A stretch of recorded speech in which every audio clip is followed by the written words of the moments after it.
طيب تمام، هو كده بدأ تسجيل دلوقتي. اوكي، بنرحب بدكتور هيثم طلعت تاني. والنهارده مرحبا بك.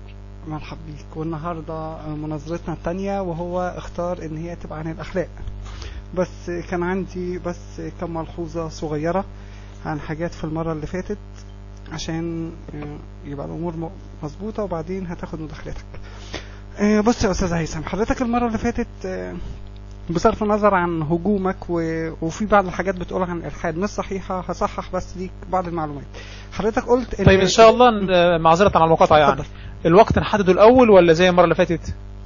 هو الوقت يفضل ان هو يكون 10 دقايق، ولو حد فينا طول دقيقتين 3 ما فيش مشكلة. يعني زي ما قلت لك، بحب ان انت تاخد راحتك في الكلام وتوضح فكرتك للنهاية، فمش لازم اقول لك ال10 دقايق قط خلاص ما تكملش كلامك. بس يعني كنا اتفقنا في آخر مداخلة المرة اللي فاتت يكون الحوار 3 دقايق حد أقصى، بحيث يبقى سؤال إجابة أوكي. سؤال إجابة كحاجة كده، يعني إيه خلاص أوكي، حتى على الأقل المتابع يعني يبقى عنده شوية انجذاب للحوار. الحلقة دي هتبقى ساعة بس، وممكن نعمل جزء تاني للحلقة في ساعة برضو لوحده، عشان ما يبقى ساعتين ويبقى طويل على الناس. ما فيش اي مشاكل. خير ان شاء الله. تصحيح بس لبعض النقاط اللي حضرتك ذكرتها المره اللي فاتت. حضرتك قلت ان الالحاد فكره طفيلي، وبدا سنه 1789 في هدم السجن البسيلي، وانتهى سنه 89. احب اوضح بس لحضرتك كم نقطه بس صغيره. لو حضرتك تسمع عن ابيقور ده فيلسوف يوناني، سنه اتولد سنه 370 قبل الميلاد، ومات سنة 270 قبل الميلاد، ومات اتولد 341 ومات 270 قبل الميلاد. وده عنده معضلة اسمها أبيقور، لو حضرتك سمعت عنها، ودي برضو ممكن نتناقش فيها النهاردة في معضلة الأخلاق برضو.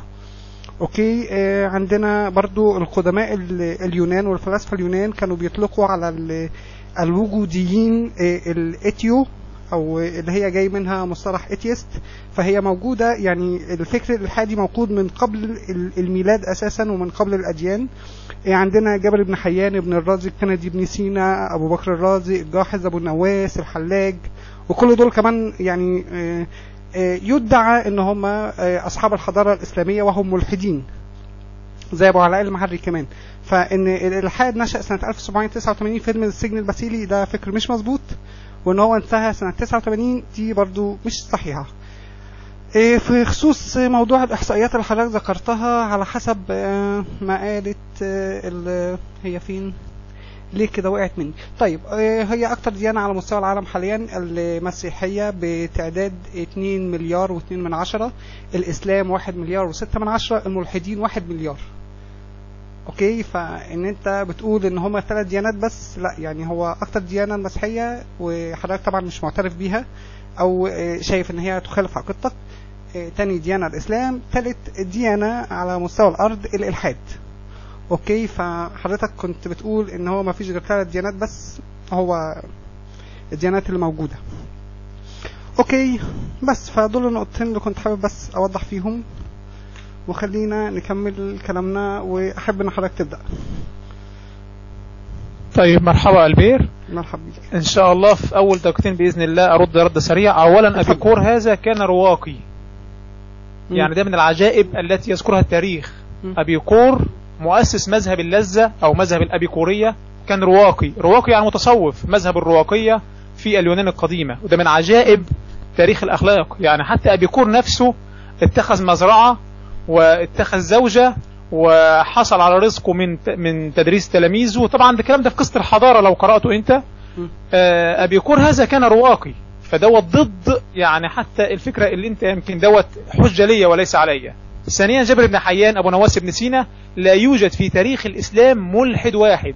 الكلام ده على مسؤوليتي يا البير، لا يوجد في تاريخ الاسلام ملحد واحد. كل هؤلاء الاشخاص فيهم فعلا ناس كانوا بيحاربوا الإسلام، لكن تبعا لمذاهب أخرى، مذاهب باطنية، مذاهب إسماعيلية، مذاهب رافضية. كل واحد منهم أنا ممكن أصنفه لك يعني لو بعد كده إن شاء الله في محاورات بعد كده. سجن البستيل أنا ذكرته كفكرة الإلحاد اللي هو كأيديولوجية، كمذهب. إن الإلحاد موجود من زمان، ده أنا ذكرت لك ساعتها في المناظرة من سفر أشعية ومن المزامير، وفي الإسلام نفسه في القرآن الكريم، الذي قال لوالديه أف لكما، هذا الشخص كان ملحد، ده في القرآنية يعني. فالمهم حتى لو نطيل نبدأ في الحوار بتاعنا ان شاء الله، ممكن نفرد لهذا الامر بعد كده باذن الله براحتنا يعني، بس علشان يكون كلامنا ان شاء الله ايه موجه النهارده عن موضوع الاخلاق. حضرتك في المناظره اللي فاتت قلت لي انك ترفض السرقه، تعيش انت والجيرل فريند حياه مستقره ورائعه وهادئه بعيده. سوري اسف انا قطعتك، لا اسف سوري اتفضل. لا انا اسف، انا اسف ان انا قطعتك، هو سامحني انا ما خدتش بالي خالص، ولكن هي حبيبتي مش جيرل فريند. طب اسف لا ما فيش مشكله، انا اسف ان انا قطعتك اساسا، سامحني. لا خير ان شاء الله. طيب فحضرتك ذكرت انك ترفض السرقه، وانا سؤالي اللي بوجهه النهارده ويعني هتكون دي اخر حته في المداخله بتاعتي دلوقتي، ايه هي الحجه الماديه او الحجه العقليه على عدم السرقه؟ يعني ايه المانع انك لا تسرق يا البير؟ ايه المانع من كده؟ المانع المادي، المانع العقلي اللي يمنعك من السرقه، هل سمت مانع؟ تفضل لك اللقب.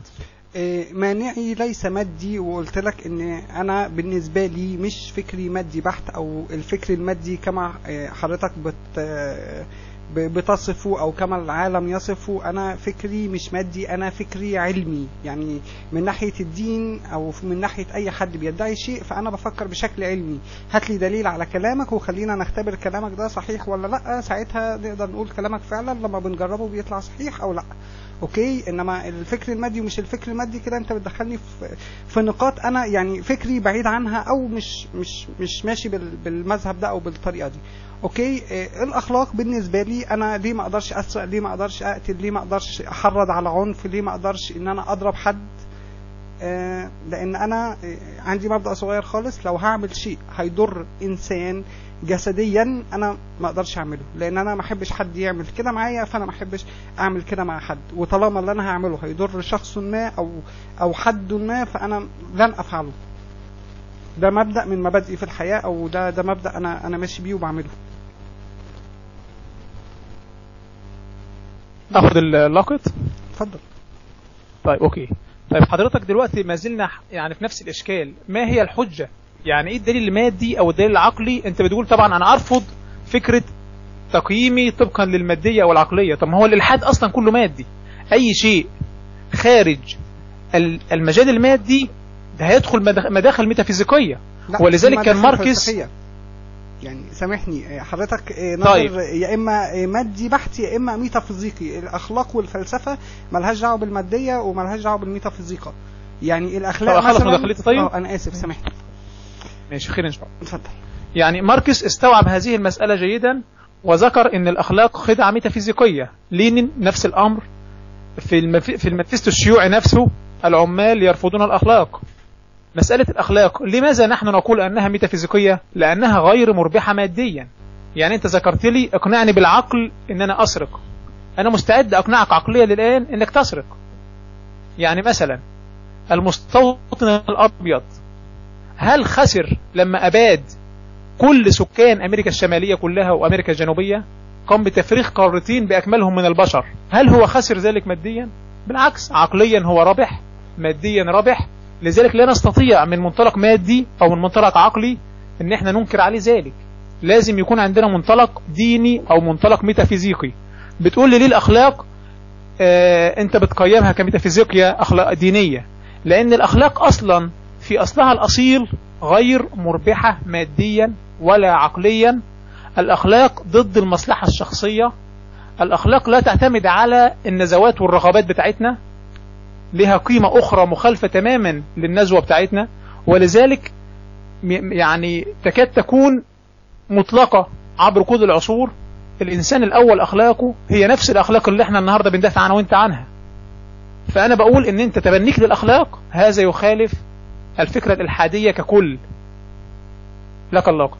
أوكي، حضرتك برضو بتصنف الإلحاد أو بتصنف الإلحاد كأنه مادية. الإلحاد أو أنا قلت لك من نظرتي للدين ومن دراستي للدين لا أعتقد بالأساطير التي يقدسها البعض وتسمى أديان. أوكي، ده من ناحية الإلحاد بالنسبة لي.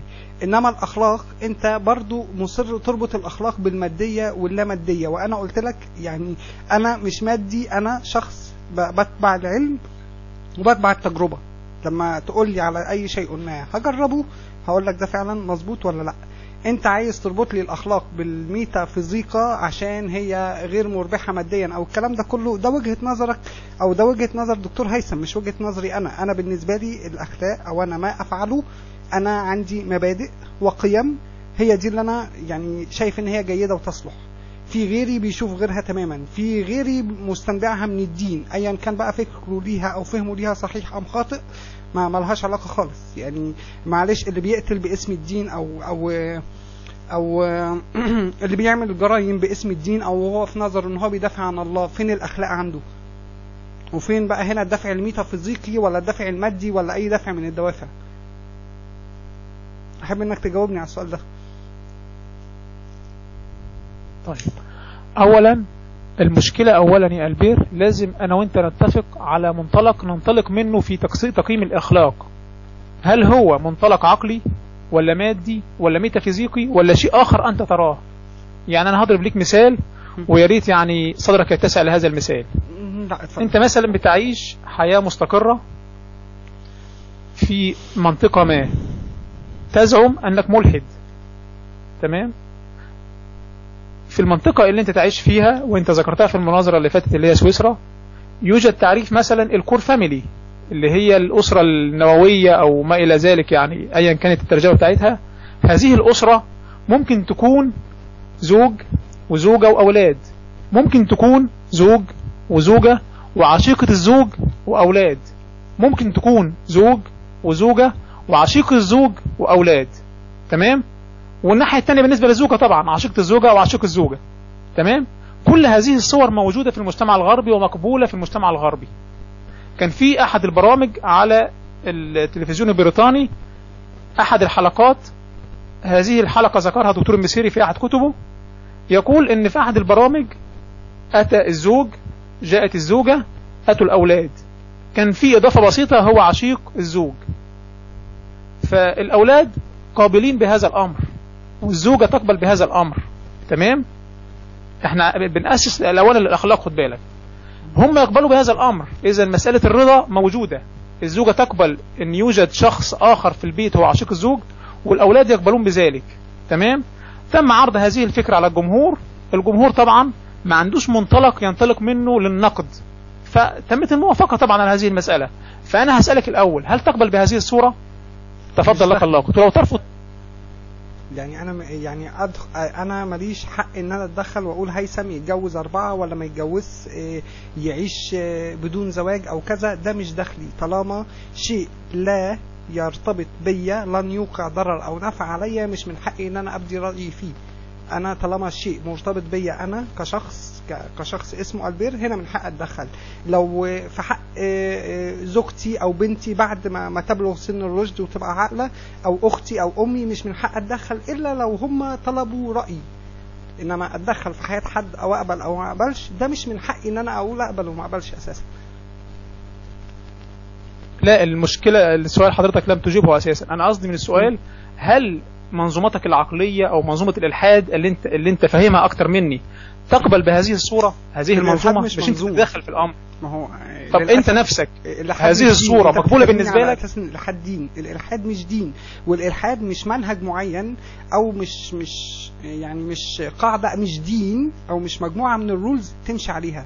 الالحاد فكر، اوكي؟ ما بيقولكش لازم ما تؤمنش بالاديان او ما تؤمنش بكذا، لان انا بشوف في ناس كتير مؤمنه بالاديان هي اسما فقط، ولكن في حاجات في الدين هي بترفضها وماشيه كده، فدي ما اقدرش اصنفها مؤمنه. يعني ده مؤمن بايه؟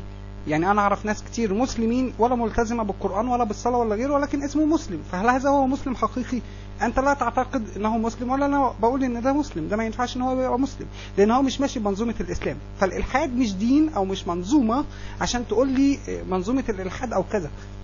يعني حضرتك كذا مرة بتصنف الإلحاد على إنه منظومة متكاملة، ولكن الإلحاد مش منظومة متكاملة. الإلحاد فكر، أنت ما بتتقيدش بالرولز الدينية، بتفكر بشكل حر في فكرة الله، في فكرة الدين، في فكرة كذا. فما ينفعش تصنف الإلحاد إنه هو منظومة.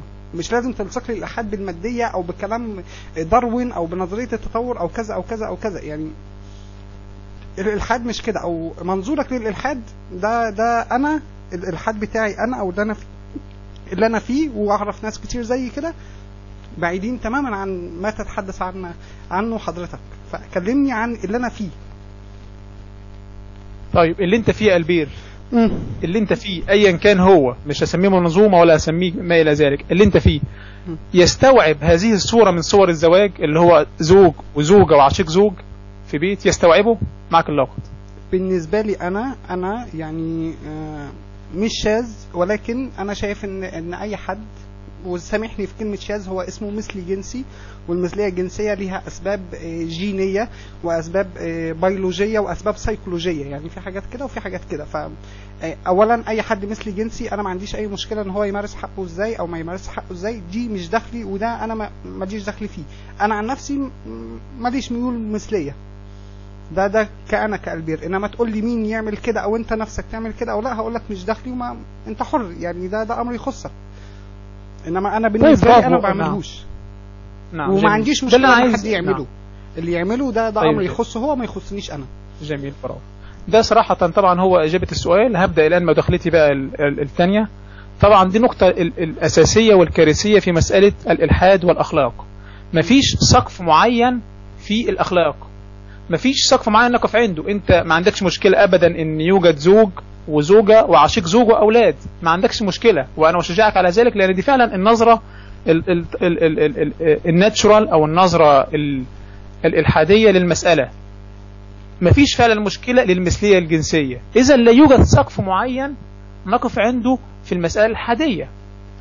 ممكن بكرة نجد مثلا إن السرقة ديت وجدت ليها مبرر عقلي، وجدت ليها مبرر فلسفي، ايا كانت التسميه اللي انت هتسميها، عشان انا بلاحظ انك بتشد شويه في المصطلحات، ايا كانت التسميه، لكن وجدت لها مبرر. ما المانع غدا ان يحدث ذلك؟ هديك بقى بعض الامثله كده البسيطه خالص.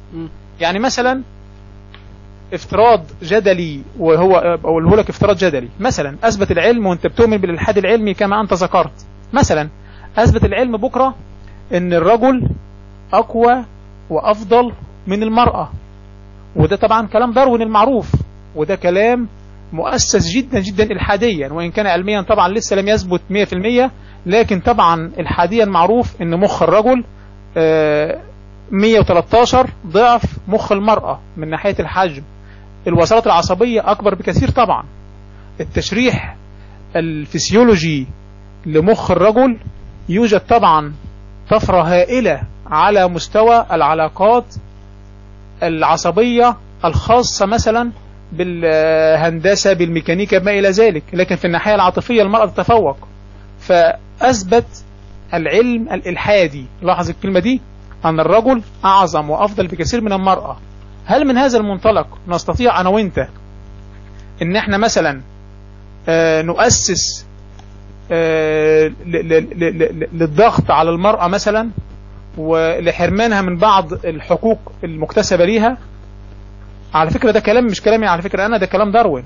يقول مثلا في أحد كتبه أن المرأة لا تصلح إلا لمهام المنزل فقط وإطفاء البهجة على البيت، فالمرأة كالكلب، ده كلام داروين. وحجم المخ الخاص بالمرأة يطابق حجم المخ الخاص بالغوريلا. فداروينيا هذا أمر واقعي، ماديا من ناحية الإلحاد العلمي هذا أمر واقعي. والمرأة مصنفة هومو بارشياليز، الرجل مصنف هومو فرانتاليز، تصنيفات في شجرة التطور. فلو أثبت العلم تفوق الرجل على المرأة وإن الرجل في مرتبة أعلى بيولوجيا من المرأة، هل ستظل مصر على المساواة بين الرجل والمرأة وتعاند الإلحاد العلمي؟ وفي هذه الحالة هتكون المساواة مساواة ميتافيزيقية. أنا أدي قصدي بالميتافيزيقية في هذه الحالة، لأن هي مساواة ضد العلم، ضد المادة، ضد المعطيات المكتسبة، وبالتالي هيكون دوت مطلب غير علمي، مطلب غير عقلاني، مطلب عبثي. ساعتها صراحة يا البير أنا هتهمك إنك بتقف في وجه حتميات الطبيعة. دي حتمية بيولوجية إن الرجل أفضل من المرأة، زي بالضبط الرجل أفضل من الحيوان. لو أنت بتشوف إن الرجل زي الحيوان مفيش مشكلة، ممكن يكون فعلا دي وجهة نظرك، أنا ما أعرفهاش برضو علشان برضو ما أصنفكش في تصنيف معين، لكن دي افتراض جدلي طرحته لحضرتك، انتظر الرد عليه. هل توافق على ان تعامل المرأة في مرتبة ادنى لو ثبت ذلك علميا؟ معاك الوقت. سؤال بس صغير عشان اتكلم في مضمون النقطتين اللي حضرتك اتكلمت فيهم. يعني ايه الحاد علمي؟ مش سامعك والله. ما معنى كلمة الإلحاد العلمي أو العلم الإلحادي whatever؟ يعني أنت كل شوية تقول لي الإلحاد العلمي الإلحاد العلمي، فأنا بصراحة مش فاهم يعني إيه إلحاد علمي عشان أقدر يعني أفهم كلامك مظبوط. يعني أنا فاهم كلامك كله بس بتوقف عند كلمة على فكرة يعني. أنا استغليت كلمة إلحاد علمي لما أنت ذكرتها على فكرة، أنا ما حبيتش أقولها أساسا، بس هو في تصنيف من تصنيفات الشهيرة للإلحاد إن هو في إلحاد علمي scientific atheism، وده موجود ومنتشر طبعا، وده اللي هو بيدعموه بعض علماء الداروينية وما إلى ذلك، لكن برضو لا مشحة في الاصطلاح، برضو استخدم اللفظ اللي انت تحبه. انا مش عايز خالص تمام. يعني اقيدك في الفاظ، لان انا ما بحبش اصلا كلمه يعني ايه التقييم او التصنيف او المصطلحات. هو انا انت قلت بتشد على الكلمات او على المصطلحات، لا هو انا بحب اتحرى الدقه في كلماتي، لان ممكن كلمه لو قلتها بدون ما اكون دقيق فيها ممكن تدي اكثر من معنى او معاني اخرى، فانا مش بشد في الكلمات، انا بحب ابقى دقيق في الكلمه عشان الكلمه لو مش واضحه او مش مظبوطه ممكن تدي اكثر من معنى، فانا بحب ابقى دقيق. اول بس ملحوظه على كلامك، انت دايما بتستشهد بكلام داروين، وكأن داروين بالنسبه لي قرآن او انجيل او كتاب مقدس عليا ان انا اطيعه بدون ما اختلف معاه.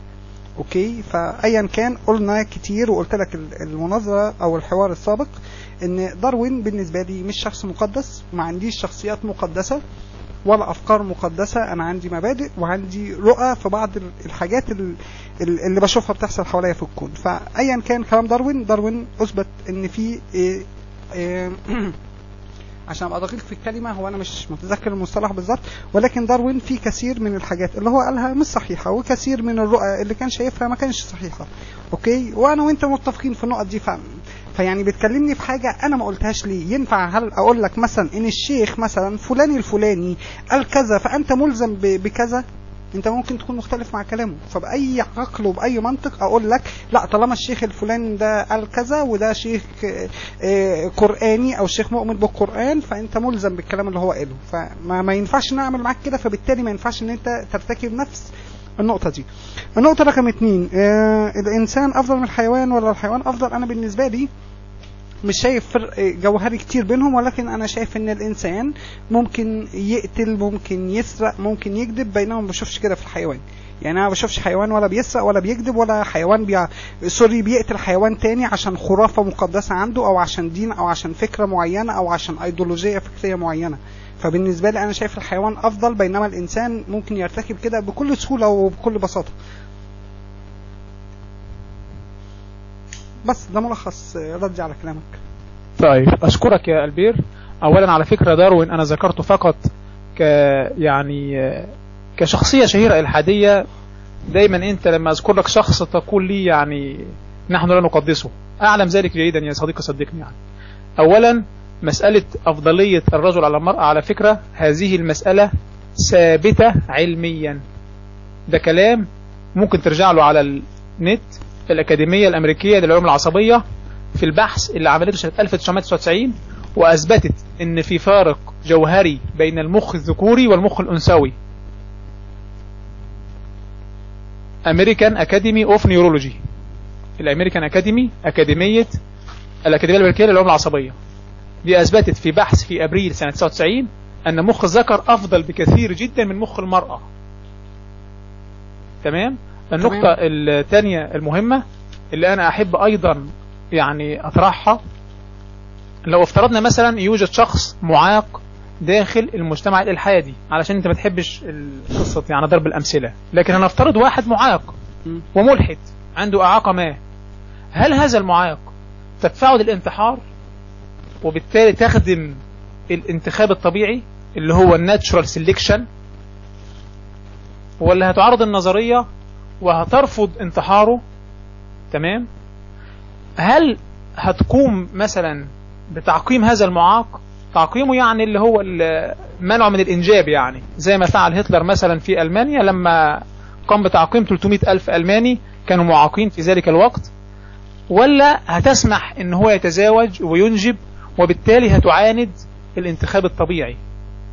دي أسئلة أنا بفترضها افتراض ذهني، لأن أنا أمام مشكلة شخص يزعم الأخلاق والإلحاد، والأخلاق الغير مربحة كمان. أنا وجهة نظر الأخلاق غير مربحة، فكيف سيكون تعاملك مع المعاق؟ لك اللقطة يا البير. طيب حضرتك قلت نقطتين 3 نقط. اوكي، هو انا اللي لحقت القط منهم نقطتين او لخصناهم في نقطتين.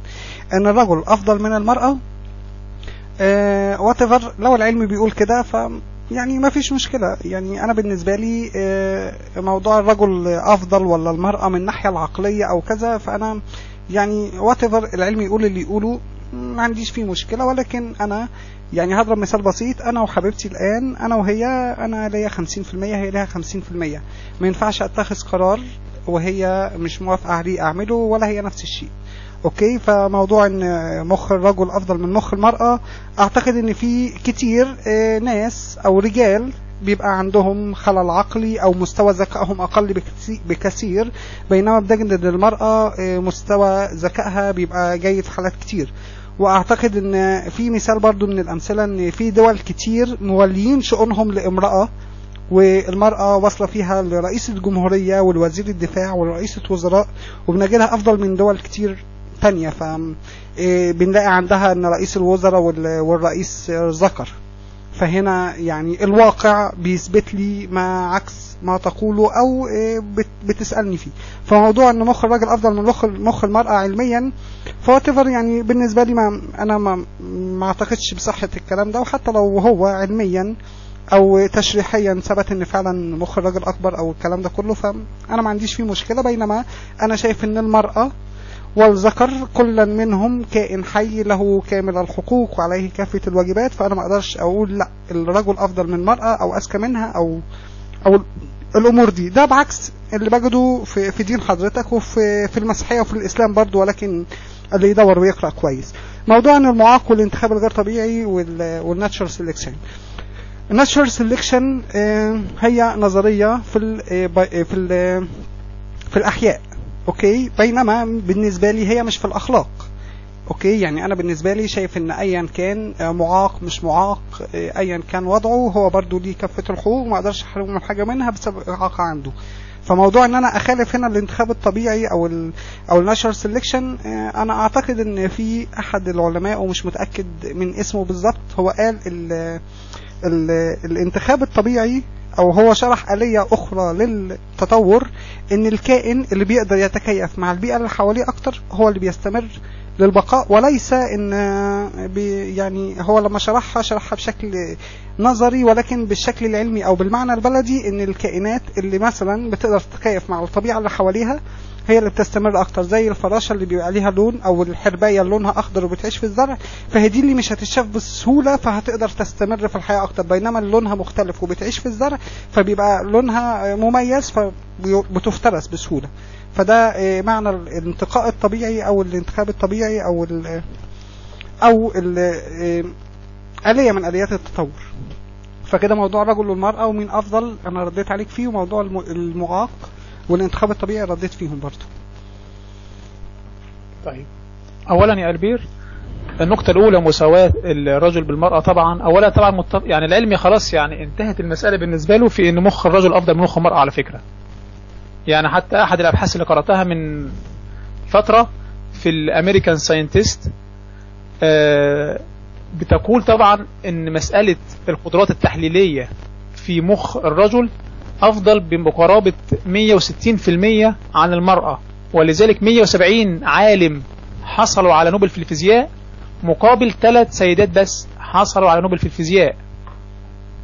وطبعا يعني دراسات كثيرة جدا حسمت المسألة، ولكن الامريكان اكاديمي لما اعلنت في البحث المؤتمر اللي هو كان المؤتمر الدولي اللي كان عقد ساعتها في كندا سنة 99، لما اعلنت في هذا المؤتمر عن ان مسألة الفوارق الذكورية والأنثوية حسمت لصالح الذكر وهذه المسألة أصبحت محسومة، كان الأمر بالنسبة لي خلاص يعني مسلم به علميا. فأنت الآن تقول أنا وحبيبتي هي 50% وأنا 50%، وهذا ما يعني يجعلني أؤكد لك دائما يا ألبير أنه لا يوجد ملحد حقيقي. صدقني يا ألبير، ما هو مفيش ملحد في وجهة نظرك أو الملحد في وجهة نظرك هو الشخص الوجودي المادي فقط، واللي لازم يسرق ولازم يقتل عشان يبقى متفق مع وجهة نظرك. يحقق مصالحه المادية والشخصية البحتة يا سيدي الفاضل، دي مبدأه في الأخلاق أو وجهة نظره ومبادئه في الحياة. في ناس كده مسلمين ومسيحيين ويهود وملحدين، يعني دول كده. يعني أنا مش فاهم، يعني برضو عايز أوصل معاك لنقطة. وبرضو قلت لك الإلحاد مش نظرية أو مش قوانين معينة زي ما أنت متفهم وزي ما أنت قرأت وعمال ترد أو تواجه الملحدين بالكلام ده. الكلام ده مش مظبوط، يعني اللي حضرتك بتقوله ده مش مظبوط. ملحد يعني غير مقتنع بوجود إله. اوكي، فيعني ما تقوليش بقى لا، طالما انت ملحد وغير مقتنع بوجود إله يبقى لما اقول لك 1 زائد 1 يساوي 3 انت بقى معنى ملحد بتعمل كده. ده مش واقعي ومش مظبوط. فبرضه طيب، انت مصر تربط الاثنين ببعض. اتفضل. طيب احسن انهي مداخلتي. ماشي. النقطة الثانية اللي حضرتك ذكرتها انك ترفض يعني تفضيل السليم على المعاق، والناتشورال سيلكشن يعتبر انت يعني رفضته في هذه المسألة، وهذا هو التمرد على الطبيعة التي نشأنا منها. ده قصدي من كل الأسئلة اللي فاتت. أنت الآن أو لست أنت الملحد الآن يتمرد على الطبيعة التي نشأ منها. هذا التمرد يكمن في داخله فكرة التكليف الإلهي. ده قصدي من كل الحوار. مرة أخرى. أيوة، آخر جملة دي تاني. التمرد على الطبيعة عشان يعني واضحة شوية. نعم. عندما يرفض الإنسان أن يتجاوز أو يسرق أو يتجاوز لصالحه ضد المعاق أو يتجاوز الذكر لصالحه ضد الأنثى ويصر على المساواة في هذه المسألة، هو يتمرد على الطبيعة التي نشأ منها. لو كان الإنسان ابن الطبيعة، لو كان الإنسان ابن المادة، كيف يتمرد على الطبيعة التي نشأ منها؟ كيف يتمرد الإنسان على أصله؟ يتمرد على قوانين الطبيعة الحتمية، لأن هو الإنسان عبارة عن نمط مادي ثلاثي الأبعاد. قوانين الطبيعة هي قوانينه. عندما يتمرد على هذه القوانين، هنا يكمن في داخله قيمة التكليف الإلهي، وكأنه لا يستطيع أنه يرفض هذا التكليف الإلهي. لا يستطيع أن يأتي يوم ويقول أنا أرفض التكليف الإلهي وأنا ملحد الحاد كامل. ده قصدي من كل الأسئلة. الإنسان مرغم رغم أنفه دون أن يدري أنه يتبنى أنظمة تخالف الأصل الذي نشأ منه. ولذلك الله عز وجل يقول في القرآن الكريم إن نعم إيه آخر جملة دي تاني؟ الإنسان يرفض الطبيعة التي نشأ منها، يرفض التمرد على قيمة التكليف الإلهي. لذلك الله عز وجل يقول في القرآن الكريم إنا عرضنا الأمانة على السماوات والأرض والجبال فأبين أن يحملنها وحملها الإنسان. إذا صار الإنسان هنا هو المركز، وصارت الطبيعة كلها هي الهامش. فأنا صراحة أحترم فيك جدا تمسكك بمبادئك، عدم السرقة، يعني إصرارك على 50% ليك و50% حبيبتك. أحترم فيك هذا كله جدا صراحة، لأن هذا يؤكد أن أنت محمل أيضا الأمانة ويستحيل أن ترفضها. يعني أنا مرة استمعت ريتشارد دوكنز في أحد حلقاته وهو أيضا كان يقول نفس الكلام تقريبا. فمسألة أن الأمانة معروضة على الإنسان خلت الإنسان أصبح هو المركز، وكل الطبيعة حواليه هي الهامش. سامحني يا ألبير، الحيوان في الهامش، دي مسألة منتهية. كل ما عدا الإنسان في الهامش، كل شيء يوظف لصالح الإنسان. أنا أنهيت على مداخلتي وأسف على الإطالة. طيب. لك الله. حضرتك برضو بتقولي إن أنا قريت الانتخاب الطبيعي والإنسان بيتمرد على الطبيعة أو المادة بسبب التكليف الإلهي. أوكي، يعني أنا مش عارف، يعني هي الطبيعة إن الإنسان يتجوز 4، أو الطبيعة إن المرأة دي تبقى سوري يعني أقل مني وأنا اللي أتسلط عليها. يعني أنا مش عارف ده في أي طبيعة، ومنين جبت إن دي قوانين الطبيعة؟ يعني في أي طبيعة في العالم ماشي تقول لي أقتل الحيوان ولا ما أقتلهوش، أو أتعامل مع معاق كذا أو ما أتعاملش، أو أتعامل مع المرأة كذا ولا ما. يعني أنا مش فاهم إيه دخل زي ما أنت بتقول المادة أو الطبيعة في الحاجات دي. قلت لك الأخلاق ده شيء فلسفي، الإنسان هو اللي بيشوف إيه اللي ينفع وإيه اللي ما ينفعش. يعني حتى في الدين في ناس كتير أنا بلاقيها بتختلف مع نقط معينة في الدين بسبب إن أخلاقها لا تقبل هذا، سواء في الإسلام أو المسيحية أو غيره. فمش فاهم. وغير كده أنت قلت لي الآية بتاعت عرضنا الأمانة على السماوات والأرض والإنسان هو مش فاهم أمانة إيه اللي عرضها. أوكي، الله بحسب ما أنت تعتقد وبتقول. يعني ايه عرضنا الامانه؟ اولا ما هي الامانه، وازاي الامانه هتتعرض على السماوات وعلى الارض، وانهي سماوات؟ يعني هو ما فيش غير السماء دي وبعدين الفضاء، والارض هتشيل الامانه زي ايه؟ مش فاهم يعني. وهل دي كائنات تدرك ان هي يعني هل دي كائنات حيه لها عقل تفكر وتعي ذاتها عشان تعمل الكلام ده وتحتمل امانه او ما تحتملش؟ فارجو ان انت توضح الايه. انتهت مداخلتي. طيب أشكرك يا البير. فضل. أولا حضرتك ذكرت نقطة في غاية الأهمية، إن في بعض الناس مسلمين مسيحيين غير ذلك ليس عندهم أخلاق. ده أنا كمان أزيدك، في ملحدين أخلاقهم أفضل من أخلاق بعض المتدينين، وهذا يؤكد الكلام اللي أنا بقوله، إن الأخلاق مطلقة. الأخلاق لا تعتمد على نزوات الأشخاص ولا رغباتهم ولا حتى أيديولوجياتهم. الأخلاق قيمة كلنا نسعى إليها. فأنت بتؤكد هذا الأمر ليا بأن في ناس على أخلاق من الملحدين ويوجد العكس في المتدينين، وهذا أنا أسلم لك به طبعا. النقطة الثانية اللي حضرتك ذكرتها مسألة الأمانة. الأمانة يعني التكليف الإلهي. يعني فالتكليف الإلهي عندما قبله الإنسان، يعني إيه تكليف إلهي؟ أعطي، ما أنا هقول لحضرتك أهو. عندما قبله الإنسان أعطي العقل، أعطي الحكمة، أعطي كل القيم التي يحيا بها. التكليف الإلهي اللي هو الأمر والنهي. هذه معنى التكليف الإلهي، اللي هو الأمر والنهي، اللي هو الخير والشر، اللي هو القداسة والنجاسة. انت تعلم الحيوان ما عندوش لا خير ولا شر ولا قداسة ولا نجاسة. الحيوان بريء أخلاقيا، ما فيش حيوان خير وحيوان شرير. لكن الإنسان يستحيل يكون كده، يا إما إنسان خير يا إما إنسان شرير. مستحيل إنسان يقول أنا خلاص أصبحت حيوان محايد لا خير ولا شرير، ما فيش كده إطلاقا. فمنذ اللحظة التي يعني مقدمة السماوية أو اللحظة التي دخل بها الإنسان هذا التاريخ، ما عندوش خلاص خيار ثالث، يا إنسان صالح يا إنسان فاسد. للأسف ما فيش معادلة أخرى. هذه هي النقطة. ولذلك أنا حضرتك في هذه المداخلة أو في هذه المناظرة عموما بحب أوضح لك إن إحنا ما احناش يا البير نمط مادي، مرجعنا الطبيعة، مرجعنا المادي، الكون نظام مغلق على نفسه.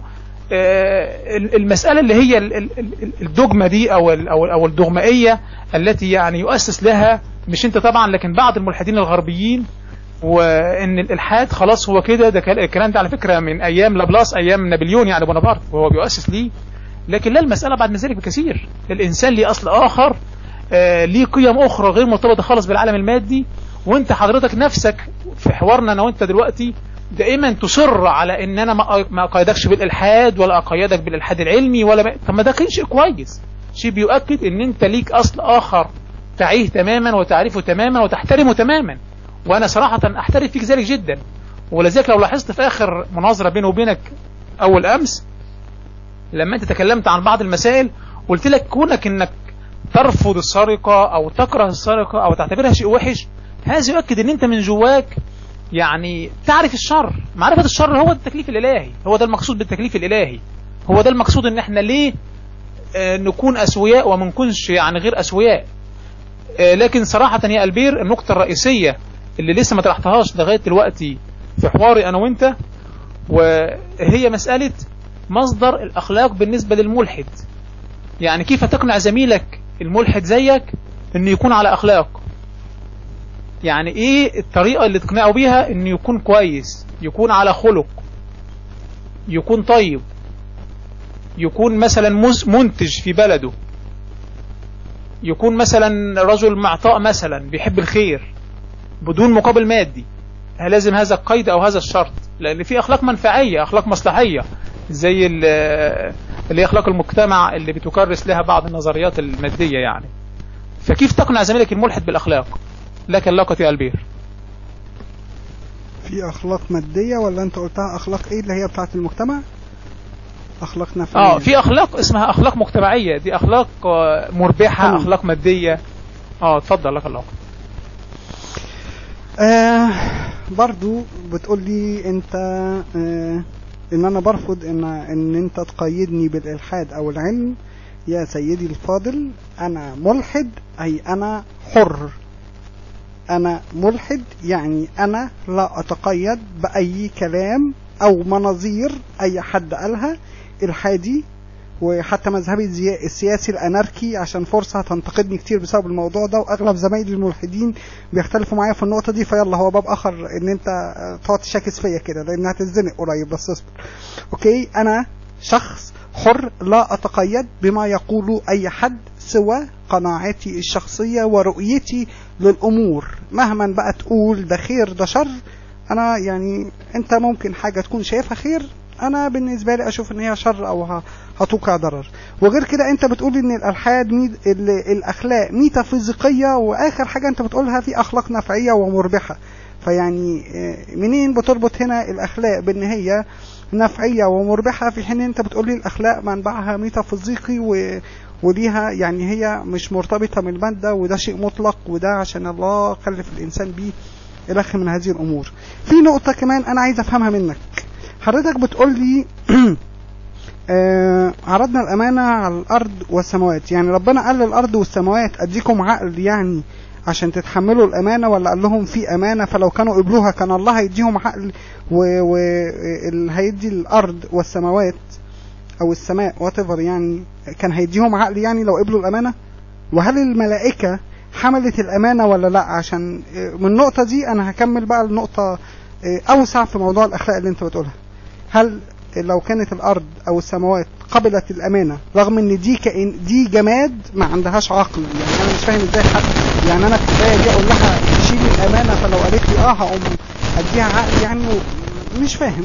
أوكي، وهل الملائكة كلفت أو عرض عليها الأمانة ولا لا؟ انتهت مداخلتي. طيب النقطة الأولى طبعا يا ألبير مسألة الأخلاق. في نوعين من الأخلاق يا ألبير يؤسس لهم علماء الأخلاق. في حاجة اسمها أخلاق منفعية مجتمعية مادية مربحة، دي بالضبط أكون معاك كويس علشان تكون معايا كويس، دي اسمها أخلاق مجتمع. دي بيسموها علماء الأخلاق أخلاق النفاق، اللي هي أخلاق المنافقين، يعني تفعل الخير منتظر رده فوري منتظر رده العاجل. في أخلاق غير منفعية غير مصلحية غير مربحة ماديا، هي دي محور الكلام كله النهاردة أنا وإنت مع بعض، اللي هي الأخلاق الأصلية، الأخلاق اللي بتأتي ضد المصلحة الشخصية، ضد المادة، ضد العقل، زي التضحية، زي الزهد، زي التبتل، زي القيم والمسر العليا. تمام كده؟ دي بس للتوضيح يعني. عايز افهم النقطة الثانية الأرض والسماوات. نعم. موضوع الأمانة. نعم. وهل الملائكة عرض عليهم الأمانة ولا لا؟ هاتي لها إن شاء الله. النقطة الثانية الأخلاق موضوعية. يعني ايه موضوعية؟ يعني لا تعتمد على نزعات البشر أو نزواتهم أو رغباتهم. الخير خير عند الصالح والطالح، الشر شر عند الصالح والطالح. ده بيؤكد ان الأخلاق مطلقة. النقطة اللي حضرتك ذكرتها وهي مسألة التكليف، يقول الله عز وجل في كتاب العزيز: إنا عرضنا الأمانة على السماوات والأرض والجبال فأبين أن يحملنها وحملها الإنسان. أنت تعلم وأنا أعلم أن الكون كله نشأ قبل أن يظهر الإنسان.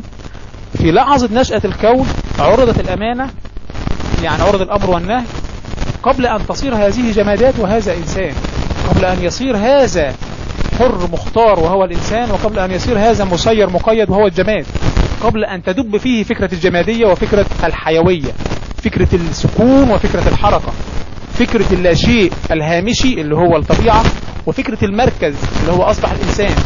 الطبيعة رفضت، لكن الإنسان أصر على حمل هذه الأمانة فصار الإنسان محمل. لكن على فكرة في نقطة كارثية مع حضرتك، الجماد ليس جماد في حد ذاته، وده علمي وفيزيائي. الجماد حركي في داخله، وكل الجمادات حركية في داخلها، ودي مسألة يمكن لو حبيت نحكي أنا وأنت فيها في فيزياء كم، لكن يعني دي خارج نطاق الحوار. النقطة الثالثة الملائكة. طبعا الملائكة مكلفة طبعا، وهي تطيع الله عز وجل ولا تعصيه، فالملائكة مكلفة. وأيضا هذه المسألة مهمة جدا، لأنني أنا وأنت في داخل إطار التكليف، ولذلك أنا وأنت نقدر نعمل الخير ونقدر نمتنع عن الشر، أنا وأنت نسلم بذلك. للأسف الشديد يا ألبير، وهذه النقطة الأخيرة في مداخلتي حتى لو أطلع عليك، الملحد دائما يريد من الله أن يكون عبد عنده، يطعمه ويرزقه ولا يحاسبه. ربما هذه هي الصورة النهائية للإلحاد، لكن ليس الأمر هكذا. أنت عايش في فندق وأنا كذلك، بناكل ونشرب وكل المتع الله عز وجل يسرها لينا، وفي المقابل أنت ترفض التشريع، ترفض التكليف. المرة اللي فاتت ذكرت لي رفضك التام للتكليف، وهذه نقطة طبعا خطيرة للغاية، وقلت لي انك بتحب الخير. يعني لو انت والدك ووالدتك عملت كل الخير معاهم وفعلت كل الحياة الحلوة، ولكن تنكر مثلا نسبك منهم وتنكر اصلك منهم، طب ما دي لا تسوي شيء. يعني دي اكبر معصية، اللي هي معصية الكفر النعم، كفر الجحود. يمكن دي مسألة يعني شوية في العقيدة شوية، لكن اكتفي بهذا الامر عشان شايفك يعني عايز تتكلم وبتتحرك كتير. معذرة على الاطالة. حضرتك بتقول لي الكون كله اتخلق قبل الإنسان أو في ترتيب الخلق كما أنت تعتقد. بتقول لي إن هم قبل ما يصيروا جماد، يعني هم قبل ما يصيروا جماد كانوا إيه؟ يعني قبل ما ربنا يسألهم، ماشي، وأنا مش فاهم إزاي الله سألهم وأنا الله ما سألنيش، ماشي. فاللي أنت بتقوله ده يعني شيء أنت تعتقد بيه، ولكن هو الله ما كلمنيش، لأن الله لو كان كلمني كنت أمنت بيه أكتر منك، وأمنت عن اقتناع وليس مجرد كلام أنا ورثته عن أهلي أو كلام قريته وماشي. فأنا مش فاهم إزاي قبل ما يصيروا جماد، يعني إزاي قبل ما يصيروا جماد. وغير كده الملائكة مكلفة، أعتقد إن الشيطان برضو عصى الله، فيعني إزاي عصى الله وهو مكلف ولم يعرض عليه أمانة وارتكب شر وأصبح ملعون؟ فأتمنى تجاوبني عن النقطتين دول. انت قلت السماوات والارض والجماد، السماوات والارض والجبال والجماد قبل ما ان يصير جمادا، والانسان ما كانش صاير جماد يعني، ولا الله عمله وما كانش بيديله عقل. انا بصنف جماد وكائن حي، او هفضل كائنات واعية وتشعر وكائنات لا تشعر، زي القلم ده ما بيشعرش، لو كسرته مش هيحس بحاجة، بينما ده لو قطة انا مش هقدر اعمله كده عشان بيحس. فأرجو التوضيح يعني ايه قبل ما يصير الجماد جماد، وازاي الملائكة وهي مكلفة في البعض من معاصر هذا الشيء. دول سؤالين. طيب مرحبا يا البير. طبعا نقطة هامة جدا، الشيطان فعلا عصى الله لأنه مكلف. التكليف يعني تفعل الشر، تفعل الخير وتترك الشر. هو فعل الشر، إذن في التكليف وأنت كذلك مكلف، وأنت الآن تفعل الشر وهو الإلحاد من وجهة نظري طبعا. فمسألة التكليف هذه يعني افعل ولا تفعل، الأمر والنهي. فالشيطان فعل ذلك لأنه مكلف، وده بيؤكد وجهة نظري. بصراحة مش فاهم يعني انت ايه ملاحظتك في الأمر. النقطة الثانية مسألة الأمانة التي عرضت على السماوات والأرض والجبال فأبين أن يحملنها وأشفقنا منها وحملها الإنسان. على فكرة في نقطة هامة جدا، لكن طبعا دي يمكن تاخدنا بره شوية المناظرة. الإنسان عرضت عليه الأمانة وهو في ظهر أبيه آدم، وقبل هذه الأمانة. هذه الأمانة هي التكليف الإلهي. انت النهاردة مناظرتنا أثبتت انك بتؤمن بالأخلاق الغير مصلحية الغير منفعية. طب عشان أنا مش قادر أفهم، مش الأمانة يعني التكليف، ولا الأمانة دي حاجة تانية؟ التكليف. طيب الملائكة لم تسأل ومكلفة بالأمر وهو الله بقى هو عملهم كده مكلفين بدون ما يعرف منهم الأمانة، ولا دول عشان مش موجودين في الآية فبره اللعبة؟ لأن طيب. الشيطان هو مكلف وعصى الله، بينما الأرض مش مكلفة ولم تذكر لي إن الملائكة عرض عليها أمانة ولا لأ، وبتقول لي إن هي مكلفة. يعني وضح لي أكتر عشان أنا مش قادر أفهم الصراحة. أصل المسألة تبقى، طب ما تقطعنيش عشان أديك الصورة كاملة، ماشي؟ أوكي اتفضل، عشان أنت قلت لي أنت مش فاهم إزاي موضوع الملائكة أو إيه دخلهم وكذا، فأنا يعني أنا الكلام هو متربط قدام بعض قدام. لا أديك الصورة كاملة. الشيطان مش من الملائكة، ده آية قرآنية طبعا. كان من الجن ففسق عن أمر ربه، ده آية قرآنية. تمام؟ فالشيطان من الجن، ده أول نقطة. تمام؟ يبقى إذن الشيطان خارج دائرة الملائكة أساسا. هي محور يمكن سوء الفهم عندك، أو ارتباطها يمكن عندك بمسألة برضو إيه، إنك من خلفية مسيحية، فالأمر يمكن يختلف عندك شوية. طيب النقطة الثانية، أنا كشخص وإنت كشخص إزاي كلفنا مع إننا ما أذكرش هذا الأمر؟ أنت في هذه المناظرة أثبت بما لا يدع مجال للشك إنك مكلف. عاوز الصورة تكون إن الله يخبرك مباشرة بالتكليف؟ طب ما احنا زي ما ذكرنا المرة اللي فاتت، دي مش هتكون دنيا، ولا هتكون ديت مسألة امر ونهي. ساعتها هيكون ايمانك اضطراري اللي هو الايمان الجبري، ودي ما هياش اللي يترتب عليه ثواب العقاب. لك اللاقط. اوكي. حضرتك بتقول لي الملائكه والجن، ايه الفرق بينهم؟ يعني ايه ملك ويعني ايه جن اساسا؟ لان برضه دي يعني اصولها الاسطوريه واضحه جدا، بس مش مشكله. ايه الفرق بين الملك والجن؟ ولا ايه ده وايه ده؟ لان حتى بناء على كلام حضرتك بقى، وهنرجع تاني لمشكله في النصوص الدينيه. واذ قال الله الملائكه، لا اللي هو الله لما امر الملائكه يسجدوا لادم فسجدوا الا ابليس ابى واستكبر. ماشي. هذه الايه لم تذكر سوى الملائكه. في ناس بتديها معنى غير موجود في الايه، ان في جن ماشي وده اقل من الملائكه فعليه ان هو يطيع. انا ما اعرفش جابوا الكلام ده منين، يعني الايه القرانيه لم تذكر هذا الكلام ده معلش سامحني، انا بشوف الناس مألفاه من دماغها. فايه الفرق بين الجن والملائكه؟ وخصوصا ان يعني الآية اللي انت اتكلمت فيها، الآية اللي انا ذكرتها لم يذكر فيها الشيطان عشان ان هو عصى الله او ابليس. يا اما ابليس ده احد الملائكة وزي ما كتير من علماء الاسلام يقولوا. فارجو التوضيح في النقطة دي، الفرق بين الملائكة والجن لم يذكر في الآية. اوكي. وحضرتك بتقول لا ان هو كان امر بذلك نسبة ان انت شايفه ان انت بتنسبه للجن، فارجو التوضيح.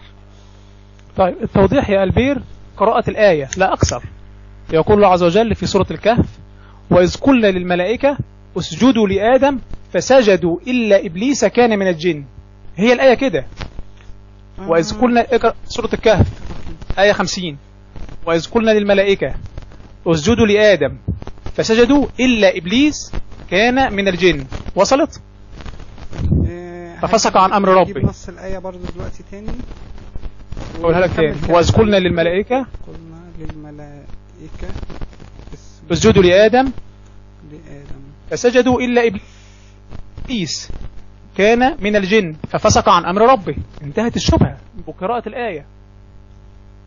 لكن سامحني يا البير هكمل مداخلتي. طب أحسن أكمل مداخلتي بقى الأساسية، علشان كده بصراحة الحوار تشعب. طيب ودخل في نقاط فرعية لا علاقة لها. تبع الجن ولا ايه؟ لان هنا هو قال للملائكة فسجدوا الا ابليس كان من الجن، يعني ابليس كان من الجن ولم يكلف بالامر، فكده هو فسق. طب اكمل مداخلتي. طيب فضل. اوكي. طيب احنا بصراحة علشان بس ما نتشتتش والحوار ما يطلعش بره، احنا النهاردة مناظرتنا عن الاخلاق. تمام. النقاط اللي انا سألتها لحضرتك 1 2 3. السؤال رقم 1 ما زال لم تعطى إجابة حتى الآن عنه، وهو سؤال جوهري. كيف تقنع زميلك الملحد داخل دائرة الإلحاد أن يلتزم بالقيم الأخلاقية الغير مربحة ماديا؟ كيف تقنعه بذلك؟ هسألك سؤال تافه سطحي ساذج سألته المصري الملحد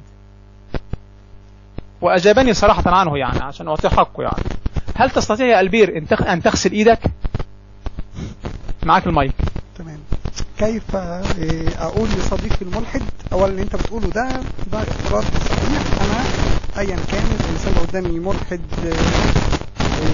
ملحد مادي زي تصور حضرتك، وكأن ما فيش حاجة في الكون إلا لازم ملحد ومادي وتربط لي المادية بالإلحاد وكذا وكذا وكذا، والكلام ده مش صحيح. فأنت متصور إلحاد آخر غير الإلحاد اللي موجود أو معتقدي أنا. أوكي. أنا ما بقولش لأي حد اعمل وما تعملش، أنا بقول وجهة نظري في الشيء زي ما أنا بكتب على الفيسبوك وزي ما بتكلم مع الناس في أي موضوع عام، ولا بقنع حد ولا بقنع. أنا بشرح وجهة نظري. إيه عجبتك كده وأنت معك مش يعني أنا مش واسع على حد ولا هرزف حد حاجة. أوكي.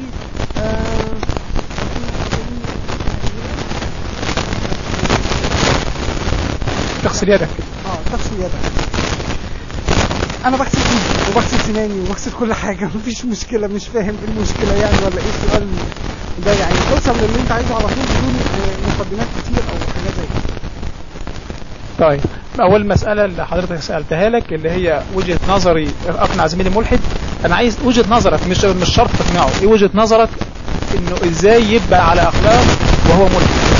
النقطة الثانية في مسألة غسل ضرر لحد، مش عشان تبقى الإجابة جاوبتها لك وخلصنا، حتى تقدر تقول مداخلتك، عشان مش حابب المناظرة طول، لأن لسه يعني مفاجأة ليك آخر المناظرة دي. طب جميل ان شاء الله، اشكرك عليها مقدما يعني البير.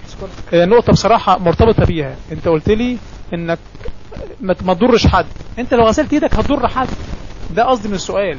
لما تغسل ايدك هيتموت ملايين البكتيريا اللي على ايدك، وهي مخلوقات كائنات حية زيك زيها بالظبط، على نفس الدرجة من التطور. انتوا الاثنين طلعتوا مع بعض، بعد كام مليون سنة انت انسان وهي بكتيريا، لكن في نفس الشعرة بتاعة التطور. لو خدنا حتة من قمة راسك لقمة راس البكتيرياية هتبقى في نفس درجة التطور بالضبط. طلعتوا مع بعض، انت اصبحت انسان وهي بكتيريا. فانا بقول لك انت كده بتضر ملايين البكتيريا بغسل ايدك. يبقى يا اما انت مركز الكون فعلا والبكتيريا هي الهامش وكل الطبيعة هي الهامش، يا اما لازم تحترم هذه البكتيريا وترفض ان تغسل يدك. معاك اللاقط. اوكي بص يا سيدي، البكتيريا مش كائنات حية زي الانسان والحيوان، اوكي، والنبات نفس الشيء، رغم ان في ابحاث بتقول ان النبات بيحس والنبات بيشعر او الكلام ده كله، ولكن الواقع اللي احنا فيه ان او من وجهة نظري ان الانسان والحيوان دي كائنات بتحس، حتى الحشرات. يعني انا حتى في تدوينه كاتبها حبيبتي والناموسه، وان هي حبت تقتلها انا قلتها لا، خلينا نطردها ما نموتهاش. اوكي، البكتيريا مش كائنات حيه، ماشي، يعني هي كائنات دقيقه وفطريات، وهي كائنات حيه ولكن ليس لها وعي تدرك ذاتها وتشعر بالالم عشان ما تغسلش.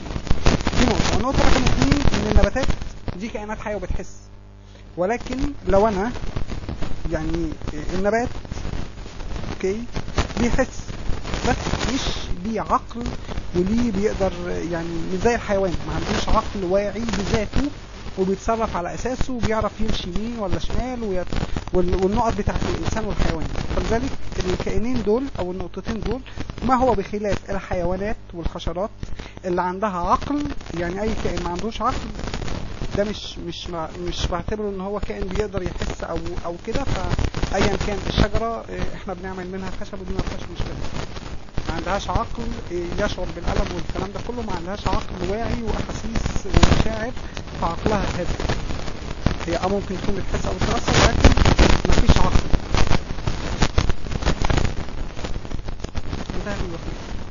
طيب اوكي، طيب هنفترض علشان نبتعد عن نقطة العقل ولا عقل، سوري في اللفظ، يعني التبرز، عملية قضاء الحاجة، هل تستطيع أن تفعلها ولا لا؟ أظن إن أنا المرة اللي فاتت طلبت منك إن أنت تخش في الموضوع على طول، إنما تستطيع تغسل يدك أم لا، وتستطيع أن تتبرز ولا لا. كل الناس بتتبرز سواء بمزاجها أو مش بمزاجها. فأوكي، فأنت بتسأل أسئلة، يعني أرجو نبتعد عن الجدل والسجال وإن إحنا نتكلم في مواضيع فعلا جوهرية زي نقطة التكليف ومش التكليف. دي نقطة كتير جيدة، ماشي، وتنفع للدين أو تنفع من جانب ديني، دي نقطة جيدة، ماشي، أنا مش شايف فيها مشكلة، إحنا متفقين فيها، ماشي، ولكن أنت بتأيدها لنظر الدين، فأعتقد إن أنت لو اتكلمت في الحاجات دي هيكون أفضل. إنما تستطيع أن تغسل يدك وتستطيع أن تتبرز، يعني أرجو يكون مستوى حوارنا أعمق من كده. طيب صدقني يا البير، ليس استهزاء والله وليس جدل، مش بقول استهزاء، أنت عارف شخصيتي وعارف أسلوبي. لا أنا فاهم، أرجو إن إحنا نخش في الموضوع على طول بدون أسئلة لا تحتاج لإجابة. أنا لا أستطيع أن أتبرز، أوكي، كمل بقى كلامك. أنا ما بتبرزت. أوكي.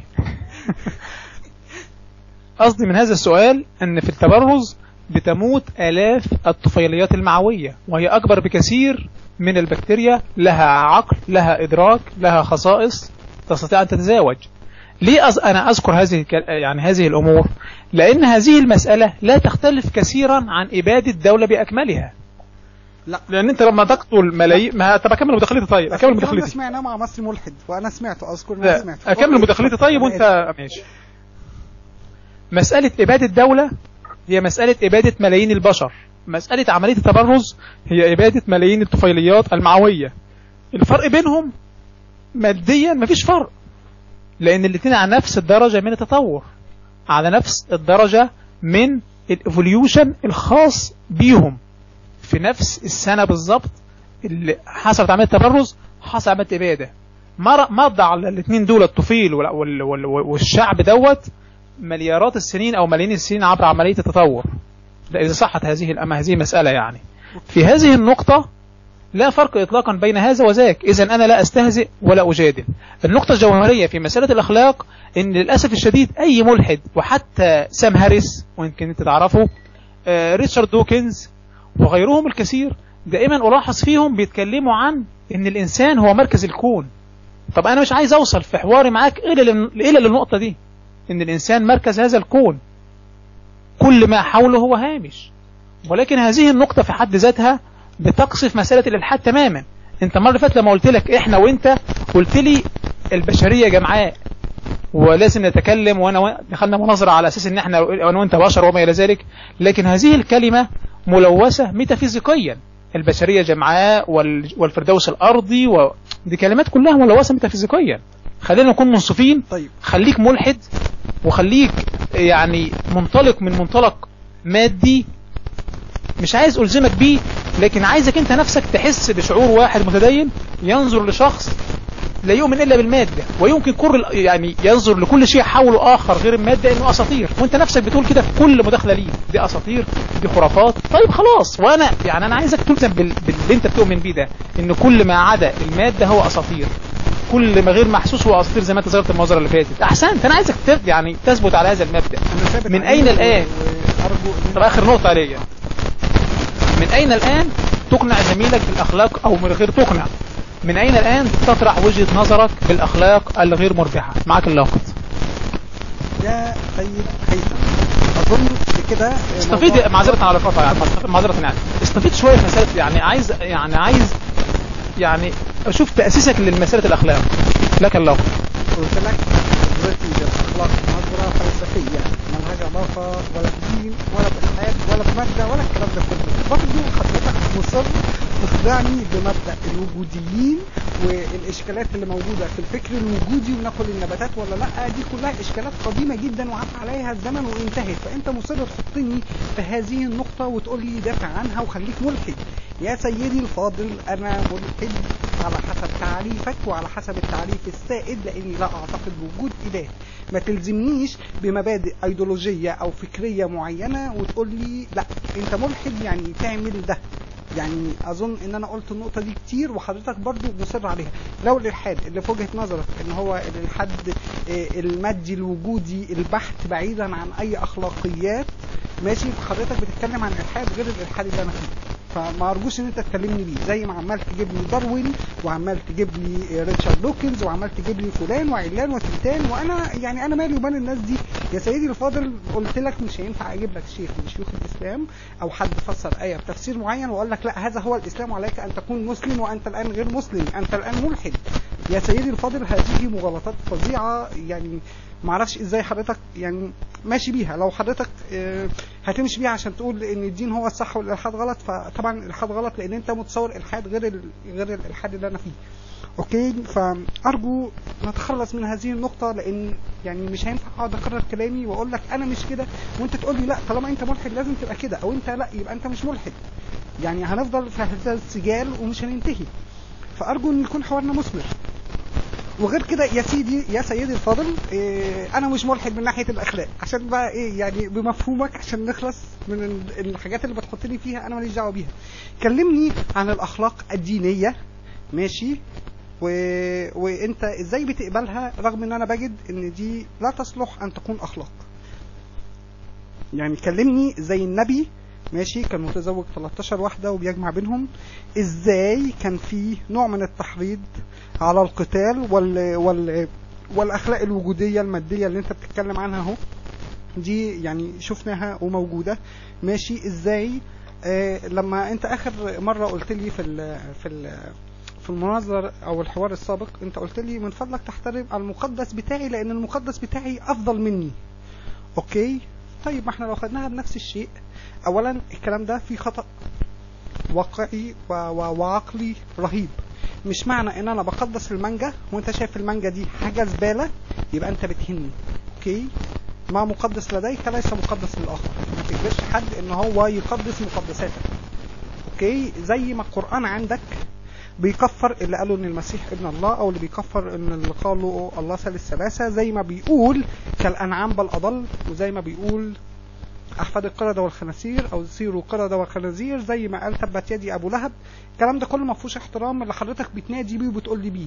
يعني قرآنك ودينك لا يحترم الاخرين ويسبهم ويوعدهم بجهنم للابد. اوكي، فهي اخلاق اللي احنا بنتكلم عنها، رغم ان انا بجد في الدين ما ينافي بقى ما اراه من اخلاق، وانت اللي بتدافع عن الاخلاق لان الاخلاق مظهرها الدين. ففهمني النقط دي يعني ازاي. اتفضل. طيب اولا انا لم اقل تقدس مقدساتي، طبعا مسألة بديهية، عمري ما هقول كده ابدا. انا قلت تحترم مقدساتي لا تسبها.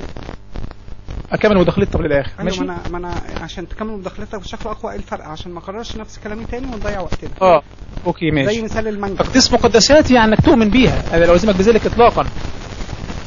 تقدسها يعني تؤمن بها، فانا لا الزمك بذلك. انا اقول لك تحترم مقدساتي. يعني مثلا ما تجيش مثلا تستهزئ، يعني تستخدم لغة معروفة يعني عندنا احنا ان هي استهجان او تحقير او ما الى ذلك، لكن يمكنك ان تطرح شبهات كما يحلو ليك. وكمان انا عندي على فكرة مفاجأة ليك كمان، احنا عايزين ان شاء الله نعمل انا وانت باذن الله لو وقتك اتسع يعني لحوار قادم باذن الله تطرح فيه الاسباب التي تمنع البير عن الدين. ده هيكون كلامك انت بس. المناظرة اللي بعد دي على طول يعني، بعد دي احنا ان شاء الله تلت ساعة، وبعدها هناخد ريست او بريك لو حابب تعمل حاجة. طبعا. لو حابب نقفل ونكمل فيديو تاني، هنعمل فيديو خاص عن الايمان والدين والالحاد. تمام. ايوه برافو عليك. تمام. مش هسيبك. ما الذي يمنع البير من ما هو ده في المناظرة الجاية. خلينا الاول دلوقتي نتكلم في موضوع الاخلاق بتاعت الدين، وبعدين الايمان. ده في المناظرة الجايه عشان برضو نشوق الناس ان هي تتابعنا، لان انا مش هسيبك ولا انت هتسيبني. يعني انا عايز منك 10 مناظرات او حوارات كده. يا رب ان شاء الله باذن الله. ان شاء الله بالتوفيق يا رب ان شاء الله، وربنا يقدر الخير ان شاء الله. مسألة تمام. مسألة فلان عمل فلان سوى، النبي تزوج النبي لم يتزوج، في هذه المناظرة لا يصلح هذا السؤال. اولا لانك لم تحدد القواعد التي من خلالها تقول ده صح وده غلط. ما المانع من الزنا؟ سوري مش قصدي شخص شيء معين أو ما المانع من ذلك؟ لا هكمل مداخلتي. ما المانع من السرقة؟ ما المانع من القتل؟ مش هقول قتال كمان، لا المانع من القتل نفسه في حد ذاته. ما المانع من الذبح؟ ما المانع من السرقة؟ ما المانع من ذلك من منظور أيضا مادي؟ لماذا أقول ذلك؟ لأن الظلم اللي هو اللي يشمل طبعا الزنا والسرقة وما إلى ذلك، الظلم دوت وضع شيء في غير محله، ولا يوجد في العالم المادي ذرة توضع في غير محلها. كل ذرة في محلها بالضبط. مفيش معادلة في الفيزياء اسمها معادلة في غير محلها. كل معادلات تؤتي نفس النتيجة. قاعدي زائد حامضي بيساوي ملح زائد ماء. معادلة محسومة ومنتهية، يستحيل اطلاقا حد يقدر يلعب فيها. كل قوانين الكون تسير في هذا الاتجاه، فيستحيل تأتي وتقول فلان عمل دوت وده خطأ. لو انت قلت ان ده خطأ يبقى انت مش ملحد، يبقى احنا بنناظر في مسألة تانية اخرى. فهذه المسائل طلعها بره المناظرة دي خالص، حطها في مناظرة وحديها، اطرحها في حوار انا وانت مع بعض نطرح فيه كما نحب مع بعض. لكن في هذه المناظرة اما ان تحدد اولا ما معنى السرقة، وهل السرقة خطأ ام لا، هل الزنا خطأ ام لا. اذا لم يحدد هذا الامر، إذا تنتهي المناظرة عند هذا الحد، ونبدأ في مناظرة أخرى تماما فيها كل ما تطرح من أسئلة، وحتى كده عدى ساعة ونص تكفي تماما للشخص اللي عايز يتابعنا. فأنت مطالب الآن تحدد فيه. حضرتك بتربط برضو الإلحاد بالمادية، وبتقول يعني هنفضل نكرر وهكرر كلامي. فأظن يعني أنا زهقت من ما أنا بكرر الكلام، أنا ما بحبش أكرر الكلام. أوكي، قلت لك الأخلاق ده شيء فلسفي ليس له علاقة بالمادة أو بالدين. أوكي، الأخلاق شيء فلسفي. أوكي، ده شيء خاص بأفكارنا إحنا كبشر. أوكي، فما ينفعش أربطه بمادة أو بدين أو مش بمادة أو مش بدين. يعني برضو بكرر نفس الكلام للمرة رقم يمكن 7 ولا 8، أنا ما عدتش. فبرضو يعني هرد عليك وأقول لك إيه المانع بالنسبة لي اللي بيخلينا نشوف الجنس أو القتل أو الظلم غلط. اولا حضرتك بس استخدمت مغالطة منطقية ان انت بتقول الواقع المادي مفروض ظلم. اوكي الظلم شيء اخلاقي احنا من وجهة نظرنا، انما في فرق بين الظلم والخطأ. ان انت تحط شيء مش في مكانه ده اسمه خطأ. لما اقول لك المية بترجع عن 50 فده شيء خطأ. اوكي فانت عرفت الظلم على طبقت الظلم المعنى الفلسفي ماشي للاخلاق على المادة، وما ينفعش تربط شيء مش مادي بشيء مادي. يعني المادة شيء والاخلاق وتصرفاتنا كبشر وجهة نظرنا فيها ايه ده شيء تاني. فانت ازاي بتدمج الاثنين مع بعض؟ برضو مش قادر افهم انت ازاي بتقول الوجودية والمادية وانا ماليش دعوة بالنقط دي، وبتربطها كمان بالفلسفة. يعني فهمهاني، يعني افهمها لك ازاي او اوصلها لك ازاي. انت برضو سوري زي يعني انت بقيت ريكودر وانا بقيت ريكودر، او انت بتحكي في جانب وانا بحكي في جانب اخر. انت بتقول الحاد كذا وانا بقول لك الحادي، او انا منظوري كملحد ملهوش علاقه باللي انت بتقوله. الاخلاق فلسفه انت بتربطها بالماديه ومش الماديه. طب اعمل لك ايه؟ زي ما بقول لك 1 زائد 1 بيساوي 2، اذا الله موجود. فايه الرابط بينهم؟ يعني انت بتربط بينهم باي منطق؟ ايه الرابط العجيب اللي موجود اللي انت عمال برضو سوري كأنك هو انت درست الالحاد من الزاوية دي، او قالوا لك الالحاد كده، او انت شايف الالحاد كده فهو يبقى هو كده، حتى لو الواقع قدامك مش كده. لا انتوا كدابين، هو الالحاد كده وانتوا مش ملحدين. ده اللي انت بتعمله طول المناظرة. طيب اقول لحضرتك على زاوية الربط. النقطة اللي حضرتك ذكرتها هستخدمها كمثال رائع بصراحة. ليه انا بربط هذا الربط او هذا الاسلوب اللي انا بتكلم بيه؟ بتقول لحضرتك المية بتغلي عند 50 درجة، ده خطأ، وطبعا ده خطأ صح. الربط اللي انا بعمله بقى ازاي؟ المية تغلي عند 50 خطأ، اذا يستحيل في العالم المادي ان نستوعب الخطأ. ليه؟ لان يستحيل المية تغلي عند 50. طالما المية مستحيل تغلي عند 50 يبقى انا مستحيل تقع تحت اختباري او تحت نبضي او تحت رؤيتي انها هتغلي ممكن في يوم من الايام عند 50. يبقى اذا في العالم المادي يستحيل ان يحدث هذا الشيء. فطالما انه مستحيل يبقى انا يستحيل استوعب هذا الخطأ. هو احنا ايه اللي بنستوعبه؟ اللي بنستوعبه احنا اللي هو ممكن يحصل في يوم من الايام. احنا مستحيل نستوعب ان المية تغلي عند 50. ليه؟ لان مستحيل يحصل كده. انما الاخلاق مش جوه اللعبة دي خالص. لا، الاخلاق فيها ده وفيها ده. الاخلاق خارج قوانين المادة دي، خارج المعادلات دي. ده قصدي من كل الكلام اللي انا ذكرته. انا شايفك تعبت وماسك راسك. ممكن ناخد الريست نوقف المناظرة على كده. لا انا ما تعبتش، ونبدأ مناظرة تانية عن لا لان انت برضو ما جاوبتيش عن اخلاق في الدين، فما ينفعش تناقش الموضوع من منظور واحد وتسيب المنظور التاني. كده مش تكافؤ. يعني احنا بقى لنا ساعه و10 دقائق بنناقش الالحاد من الاخلاق في منظور الالحاد، بينما ما اتكلمناش فيها في الدين. فالمفروض المناظره تبقى من الجانبين، انما انت يعني تاخدها من جانب واحد بس او ناخدها من زاويه واحده بس. انا ما ينفعش حلقه اعملها مخصوص واقعد اقول لك لا الدين بيقول كذا، الدين بيقول كذا، وانت مجبر ان انت تقول وجهة نظرك، بينما انت ما تقوليش الالحاد فيه كذا. فدي ما فيهاش توازن، ما فيهاش بالانس خالص. طيب هقول لحضرتك النقطة المهمة. ماشي. طب هكمل بس. هقول لحضرتك نقطة. اوكي اتفضل. سؤال فلسفي. ماشي اتفضل. ايه المانع من الزنا؟ معاك المايك. يا سيدي الفاضل لا اعترف بشيء اسمه زنا. انت بتعتقد بشيء اسمه زنا، انا ما بعتقدش بشيء اسمه زنا. اوكي برافو، خلاص احسنت، خلاص انتهت. يبقى اذا مفيش مانع من الزنا. المانع ان الواحد ما بعتقدش بشيء اسمه زنا، فانت بتقول لي يبقى انت ما عندكش مانع منه. لما انا بقول لك مفيش حاجه اسمها كائن اسمه سين، فانت بتقول لي يبقى مفيش مانع. خلاص احسنت. اوكي اتفقنا. خلاص ما تزعلش نفسك يا ليه. ما اقول كلام منطقي. انت كتير من كلامك، وسامحني بدون زعل، كتير من كلامك هو جدل وسفسطه وكلام مش منطقي ومش مترابط ببعض، وانت بتربطه ببعض.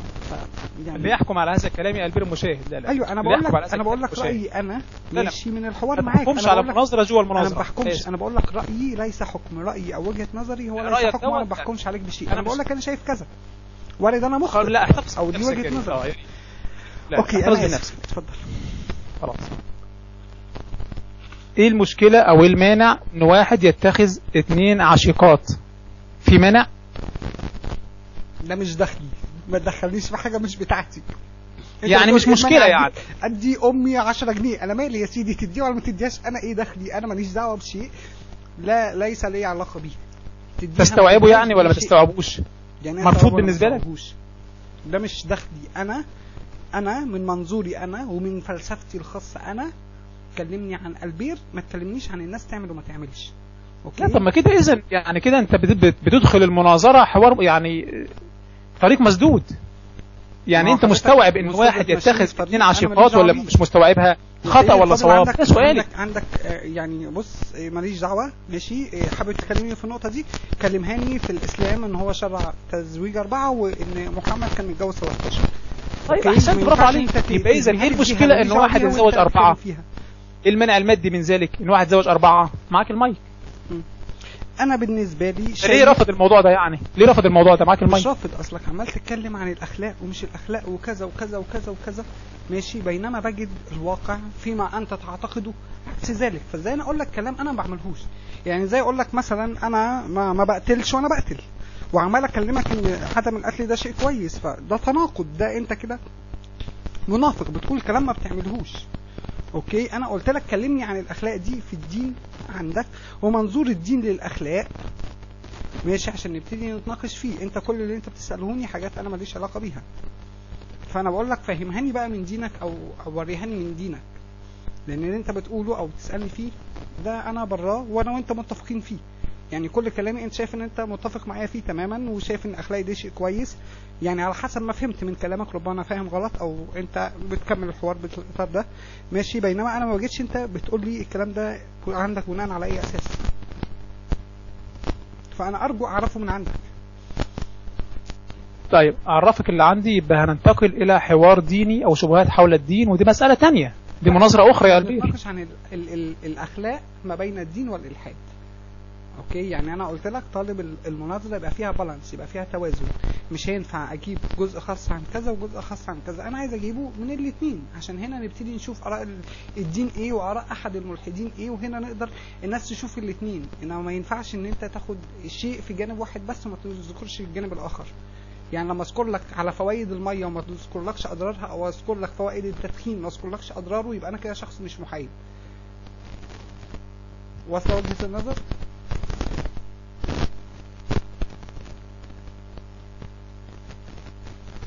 الو معاك يا البير اتكلم؟ اتفضل. انهيت مداخلتك. اوكي طيب انا سألت حضرتك لو عايز نكمل كلامنا عن الاخلاق بين الدين والالحاد، وكملت معاك على اساس ده، لكن انا لقيتك عايز تدخل في مسألة الدين بس، وسألتك على اساس ده قلت لك ايه المانع ان واحد يتجوز 4؟ ايه المشكلة في كده؟ ايه المانع المادي او العقلي من ذلك؟ يا سيدي ده انا اللي بسألك في كده، ما احنا دخلنا اهو في الدين اهو. اوكي انا بقول لك هل في مشكلة عن الاخلاق من منظور الدين في وجهة نظر هيثم، لان انا برضو ما اقدرش اقول انت ما هي دي الاخلاق. هذه الاخلاق ايه؟ هذه هي الاخلاق التي نتكلم عنها. انا مسلم. عرفت انا ليه رافض الدين او ليه انا ما اقبلش بالدين؟ لان الاخلاق اللي حضرتك شايفها اخلاق ان انا اقدر اتجوز 1 و2 و3 و4 وما ملكت ايماني وما ملكت يميني ماشي، ان انا لو كذبت وانا بس بدافع عن نفسي عشان لا واحده ما ننتقلش في نقطه لو سمحت، معذره على المقاطعه. انا بالنسبه لي الزواج ما اقدرش اقبل الاسلام لان هو بيصرح لي ان انا اتجوز اكتر من واحده. طيب ايه المانع المادي من كده؟ معاك المايك. انا مالي ومال المانع المادي؟ انت كلمني عن فكري انا كالبير، ما تكلمنيش عن واقع مادي انا ماليش علاقه بيه. يا الله يعني ما ينفعش اقول لك بما انك مؤمن باله فانت مجبر تدافع عن المسيحيه عشان بتقول كذا، ما انت مؤمن باله ومؤمنين باله زيك. يعني اي منطق برضو بكرر نفس الكلام تاني. طيب بعيدا عن المانع المادي اللي انت بتكرهه من اول المداخله، بعيدا خالص عن هذا المانع، ايه المانع العقلي من واحد يتجوز 4؟ معاك المايك. انا كالبير سوري، يعني انا من منظوري ومن تجربتي ورؤيتي للحياه انا حتى ما بشوفش الحيوانات بتعمل كده. يعني لو انا يعني انا كنت بربي كلب، عندي كلبين مش كلب واحد ماشي، لو الكلب ده عنده مراته او كذا ماشي، وده كلب بيتي مش كلب شوارع، مش اي واحدة هيتجوزها ومش اي واحدة هيعاشرها. اوكي او منظورهم للاخلاق يعني اي نعم هو متأخر شوية، ومنظور المجتمع عندهم رؤيتهم للمجتمع متأخرة، بينما انا كإنسان ما يعني ازاي احب 2 في نفس الوقت، ويعني ايه اتجوز 2، ويعني ايه الرجل افضل من المرأة وحظه حظ الانثيين. كل الكلام ده كله انا لا يمكن اقبله ولا يمكن اقدر اعمله، فلذلك لا يمكن اؤمن بالدين من الناحية الاخلاقية او من الناحية التشريعية، لان في ناحية تانية اللي هي الناحية الايمانية اللي هي موضوع حلقتنا او مناظرتنا القادمة. فمن ناحية الاخلاق ما يقول الدين من اخلاق انا لا استطيع ان اعمله. انا بالنسبه لي كالبير اخلاقي ما تسمحليش ان اعمل كده. ما اقدرش الاقي واحده في الشارع ما عندهاش اكل ولا عندها شرب ولا عندها شيء ويتيمه ما لهاش اي حد، فاخدها عندي اشغلها في البيت وسوري اعمل معاها الزنا اللي انت بتقول عليه وهو اسمه جنس من وجهه نظري وليس زنا. انا ما اقدرش اعمل كده، اخلاقي ما تسمحليش اعمل كده. لو انت قلت لي انت تقدر تعمل كده او مسموح لك تعمل كده هقول لك سوري انا ما اقدرش اعمل كده، انت تقدر تعملها انا ما اقدرش. طيب كنت استمعت لمداخله قبل كده لفيصل القاسم على قناه الجزيره، وقال ان الامن في فرنسا سمعوا ان واحد فرنسي تزوج مسلم، يعني تزوج امرأتين في نفس الوقت. طبعا ده ممنوع تماما في القانون الفرنسي، ممنوع في الدساتير الغربية تماما، ممنوع في اي تشريعات غربية اوروبية امريكية. تمام. غربية فذهب الامن اوكي سوري بس يعني ذهب الامن ممكن كنت تجمعهم مع بعض ما تقولهمش كلهم في صيغة واحدة وكأنهم شيء واحد. ذهب الامن الفرنسي ساعتها هذا الرجل، ده كلام فيصل القاسم، فسألوه دي زوجتك؟ قال نعم. والتانية؟ فلم يجد مخرج إلا قال التانية دي عشيقتي. في هذه اللحظة تركوه وانصرفوا، انتهت القصة بالنسبة لهم. طالما ان التانية عشيقته مش مراته، إذن هذا مصرح به ومسموح به، إذن عقليا وماديا سمح بذلك. أنت إلى الآن لم تقدم مانع عقلي مانع مادي من هذا الأمر.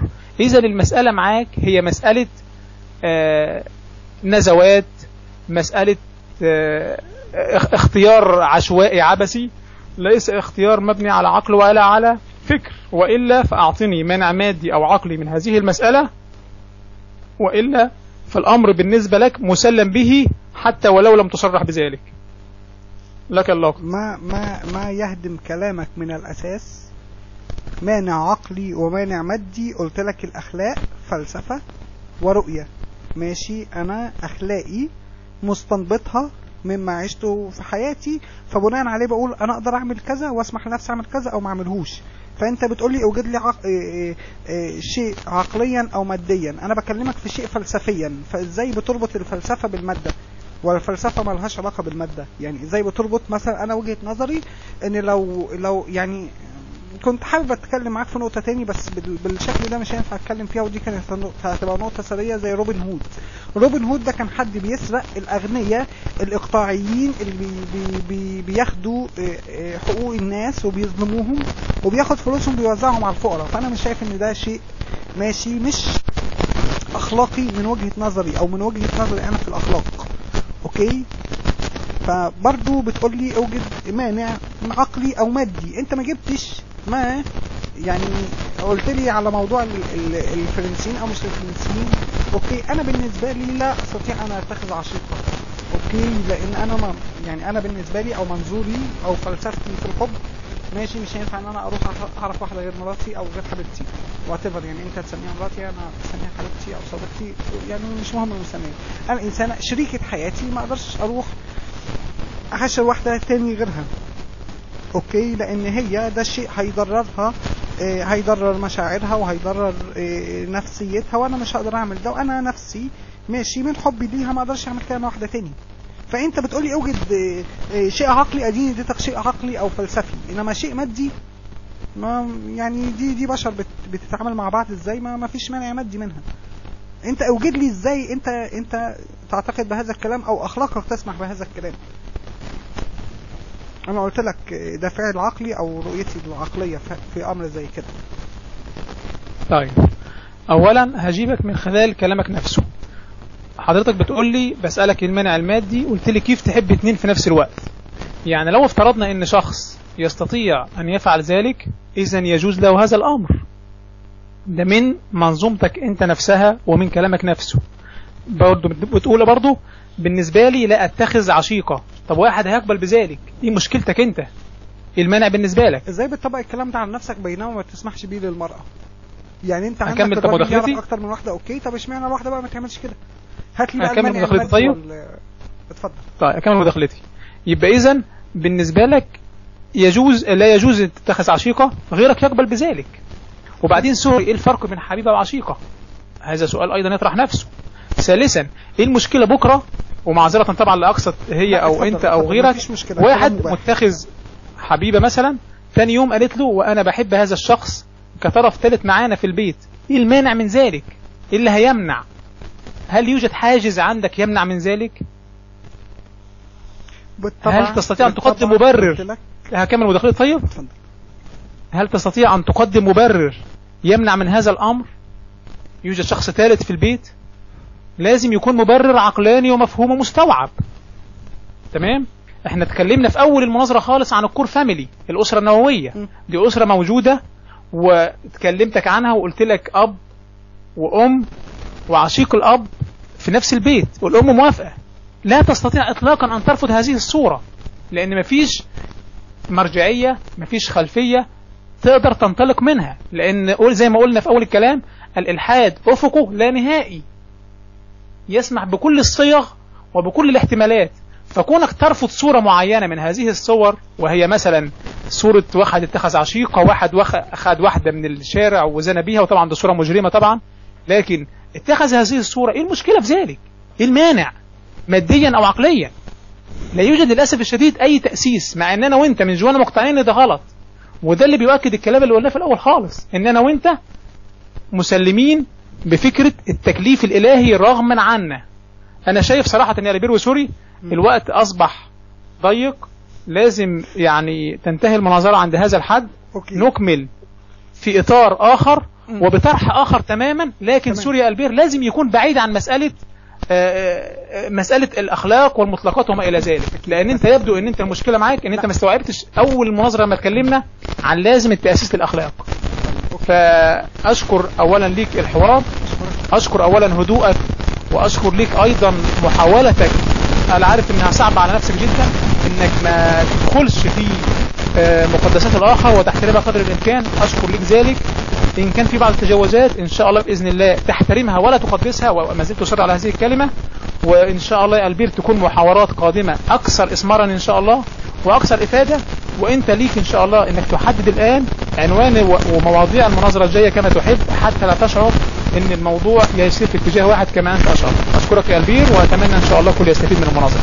سلام يا البير. لا استنى يعني انت جريت في الحوار وجريت كمان هنا. لا بص، اولا بما ان هو مرتبط بالاخلاق ونقطة قدامها المرة دي، فعشان برضه ما نخشش فيها او ما نتلقاش تاني، او هي حاجة قوية فبصراحة يعني ايه احترمها ولا اقدرها؟ حضرتك انا بحترم المانجا. انا هديك مثال حقيقي، انا بقدس الكلاب لاني لم اجد في اي انسان عرفته وفاء مثل وفاء الكلاب. ممكن انا بقى كل اللي عرفتهم مش كويسين، مش موضوع ماشي. انا اقدس الكلاب، بينما القرآن عندك او في بعض الاحاديث الله اعلم بقى صحيحة مش صحيحة، يعني انت ادرى بالامور ماشي، بتدنس الكلاب وناس بتشتم الكلاب. هل بقى اي حد بيشتم حد تاني يقول له يا كلب امسكه واقول له انت بتدنس مقدساتي؟ فمش فاهم يعني ايه احترمها ولا اقدسها. انا بحترم الكلاب وبقدس الكلاب بينما الناس بتشتم. يعني ايه بحترمها ولا اقدسها وايه المشكله فيها؟ طب دي نخليها بره المناظره يا البير، نحكيها يعني كده دردشه مع بعض. نخليها دردشه مع بعض دي. اتكلم فيها دقيقه ونص. لا لعلمك على وقت التسجيل فاضل لسه هي دقيقه 7 ماشي، لسه معاك دقيقتين ثلاثه توضح لي حتى طيب انا راضي عنها. مفيش مشاكل خلاص. انا هاخد ان شاء الله دقيقه منها باذن الله، وانت تختم في دقيقتين ان شاء الله، تختم بالمناظره باذن الله. خلاص. اولا مساله في فرق بين الاحترام والتقديس والايمان. تمام؟ الاحترام والتقديس والايمان، تقدس الشيء يعني تجعله في مرتبة يستحيل اللمس، يستحيل الاقتراب، ويكون الايمان مضمون من ضمن مضامينه طبعا. انما الايمان بالشيء هو الايمان بحقيقة وجوده. تمام؟ زي ما بتؤمن بوجود مثلا الكمبيوتر، انا اؤمن بوجود الله وما الى ذلك. فالتقديس دي منزلة انا عمري ما طلبتك بيها بالنسبة لمقدساتي طبعا، وما اقدرش اطلبك بيها اساسا. تمام؟ تحترم الشيء يعني انك مثلا وانا وانت في الحوار مثلا ما تكلمنيش مثلا باسلوب الاستهزاء واسلوب السخرية، وتكلمني بمنطق يعني تبص لي، يعني طبعا مفهوم من صيغة حتى الكلام نفسه بتاعك انك هتكلمني بهذا الاتجاه. ده قصدي من مسألة الاحترام. وانا مع ذلك بقول لحضرتك لو عندك شبهات في مسائل الدين، عندك شبهات في مسائل الاحاديث، عندك شبهات في مسائل القرآن، نطرحها في مناظرة مستقلة. لكن في نقطة جوهرية على فكرة، انا اسف على طولت اكتر من دقيقة، في نقطة جوهرية على فكرة لازم لازم يا البير نكون مسلمين بنقطة، ما ينفعش نتكلم في الفروع واحنا مش بنؤمن بالاصول، ما ينفعش نتكلم في الشريعة واحنا مش بنؤمن بالعقيدة. يعني مثلا هجيب لي حديث مثلا ضعيف ونبدأ نبحث انا وانت عن ضعفه وصحته ونبدأ نبحث في الرد فيه واحنا اصلا اساسا ما سلمناش بصحة النبوة. فانا لذلك فضلت المناظرة جاية تكون ان شاء الله عن الاسباب التي جعلت البير غير مؤمن او غير صاحب دين. لك الله. المناظرة حضرتك بتقول ازاي نناقش اشياء احنا مش متفقين فيها. حضرتك انا وانت مش متفقين على فكرة وجود اله او مش متفقين حول الدين والالحاد والمادية والميتافيزيقات، رغم ذلك بنتناقش. هي ما فيهاش مشكلة. لا قصدي لا نتناظر في الفروع واحنا مش بنتناقش في الاصول، الاصول اولى اقصد. لا نتناقش في الشريعة واحنا نؤمن بالعقيدة، لازم الاول نتناقش في العقيدة. فالاساس الاصل يعني الاول اولا كومونس كومون